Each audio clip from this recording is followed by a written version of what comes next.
પરિવાર વિખરાઈ કેમ જાય છે? મિત્રો, આજે હું તમારી સમક્ષ એક સરસ મજાની પરિવારની વાત લઈને આવું છું.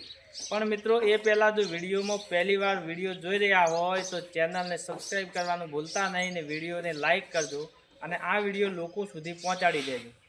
મિત્રો, પરિવારમાં વિખર આવે છે એટલે કે દુઃખ આવે છે, તકલીફ આવે છે.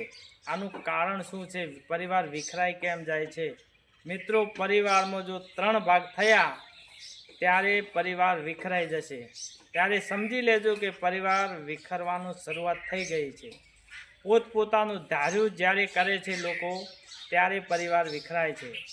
જ્યારે પણ જે પરિવારમાં વડો છે, જે મેન માણસ છે, તેનું કહેવું પરિવારમાં કોઈ માનતું નથી, ત્યારે પણ આ તકલીફ ઊભી થાય છે. છોકરો બાપનું કહેવું માનતો નથી, વહુ સાસુનું કહેવું માનતી નથી. આ બધું થવાનું કારણ એક જ છે કે સંપ નથી, ત્યારે પરિવારમાં વીર વિખેર થઈ જશે. પણ આ જીદ છે, એક જીદ વસ્તુ પણ એવી છે કે પરિવારમાં વીર વિખેર થઈ જાય છે કે જ્યારે સાસુ અને વહુનું આ જીદ થાય છે ત્યારે પણ વિખરાય છે પરિવાર. પણ સાસુ વહુને બંનેને એકબીજાની નમતી રાખીને જો પરિવારમાં રહેશે તો ક્યારેય પરિવારમાં દુઃખ આવશે નહીં.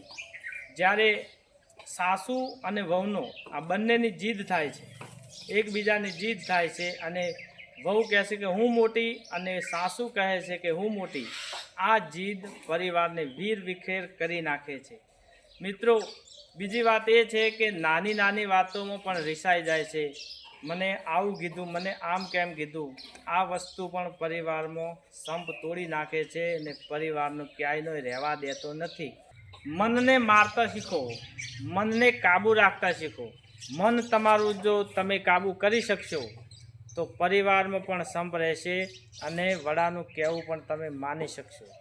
અને જો પરિવારનો વડો જે કહેશે એનું માનશો તો તમે સુખી થશો, જે મા બાપ છે તેમનું. અત્યારના જુવાનિયા મા બાપને મૂકે છે વૃદ્ધાશ્રમમાં અને મા બાપ તેમને ગમતા નથી હોતા. આ આપણી સંસ્કૃતિ નથી.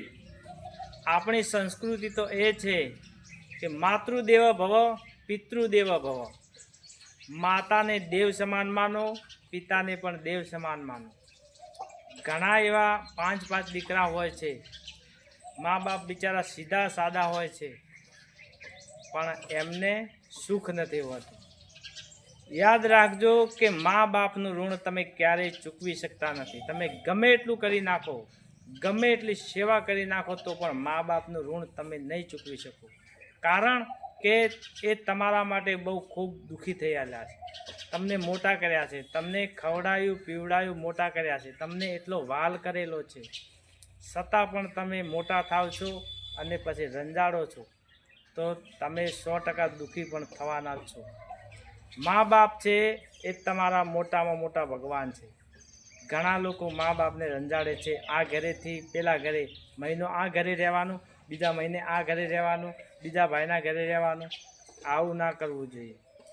એ તમારા ભગવાન છે. બાકી દુનિયામાં ફરશો, મા બાપ ક્યારેય નહીં મળે. બધું જ જીવનમાં મળશે, બાકી મા બાપ ક્યારેય નહીં મળે. ગમે એટલા પૈસા ખર્ચી નાખો પણ મા બાપ જેવો હેત પ્રેમ ક્યારેય નહીં મળે તમને. એટલે જે કંઈ કરો તે મા બાપને કંઈ તમે દુઃખ ના આપશો, મા બાપને ખોટું ના લાગે તેવું કામ ના કરશો. મા બાપનું ઓતેડું કોઈ દિવસ બાળશો નહીં, નહીંતર જો એમનું ઓતેડું બળશે ને તમારું ક્યાંય પણ ઠેકાણું રહેશે નહીં. આ વાત તમારે લખવી હોય તો લખી લેજો. આજના જુવાન છોકરાઓને મારે એક વાત કહેવી છે કે 3 વર્ષમાં આવનારી પત્નીના મોહમાં પડીને મા બાપના પ્રેમ એટલે કે 25 વર્ષના મા બાપનો પ્રેમને ભૂલી ના જતા. કારણ કે આવનારી પત્ની છે એને તમારી ચિંતા નહીં પોકે, પણ તમે જો દુઃખી હશો, તમે જો હેરાનગતિ હશો તો તમારી ચિંતા મા બાપને થશે, બાકી પત્નીને ચિંતા નહીં થાય. કારણ કે તમે તમારા મા બાપના ખોળામાં રહીને તમને ઉછેર્યા છે.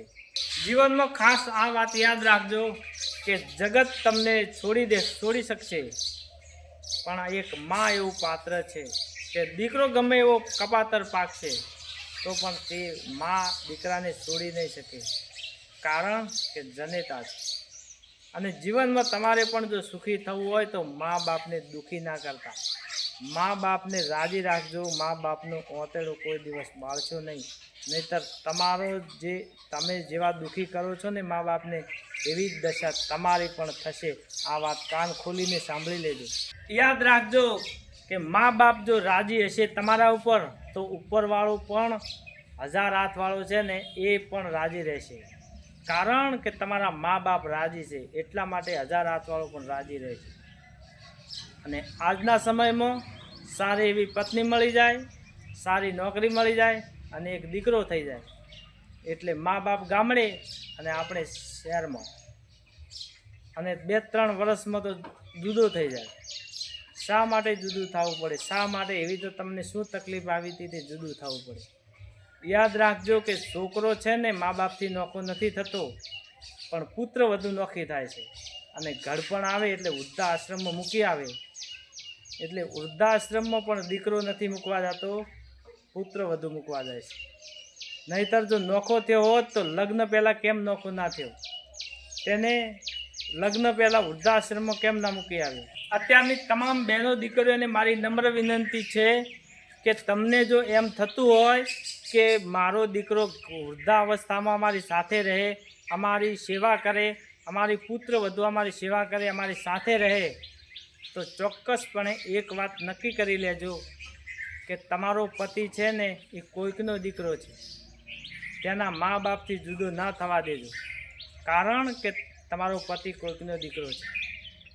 અને તમારા પતિને એના મા બાપથી જુદો તમે નહીં થવા દો તો તમારા છોકરા પણ તમારા થશે. એટલે મા બાપને સાચવજો.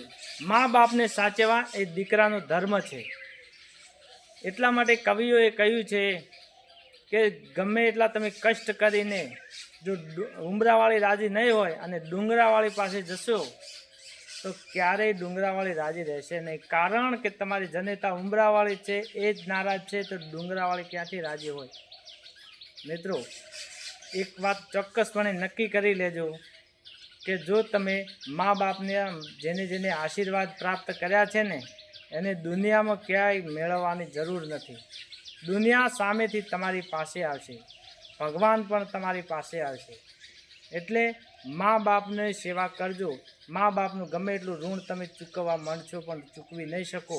એટલે આ દુનિયામાં જે મોટામાં મોટા ભગવાન છે એ મા બાપ જ છે. મિત્રો, આજના વિડીયોમાં બસ આટલું જ. વિડીયો ગમ્યો હોય તો લાઈક કરજો અને શેર કરજો. જય માતાજી.